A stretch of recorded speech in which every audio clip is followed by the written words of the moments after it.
સાંભળો સાંભળો સાંભળો મિત્રો, 150 કરોડ રોકડા, 129 કિલો સોનું અને 75 લાખના હીરા. આ કોઈ મારા તમારા દેશના ઉદ્યોગપતિની સંપત્તિ નથી. આ એક મંદિરના પૂજારીને ત્યાં રેડ પાડવામાં આવી છે અને એ ઈડીની રેડમાં આટલી વસ્તુ મળી આવી છે. વિચારો મિત્રો, આજ મારો ને તમારો દેશ આધ્યાત્મિકતાથી હટીને ધાર્મિકતા તરફ જાય છે. માત્ર ટીલા ટપકા કરવા, કથાઓ કરવી, લાખો લોકોને ભેગા કરી માનવ શ્રમ બગાડવો. મિત્રો, ક્યાં સુધી આ ચાલશે? વિચાર કરો, મારા ને તમારા દેશમાં શિક્ષણ આટલું બધું મોંઘું થતું જાય છે.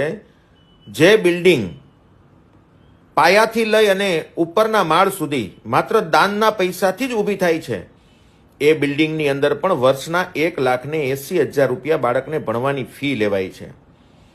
મિત્રો, જાગો તો સારું છે, ન જાગો તો અમારા જેવા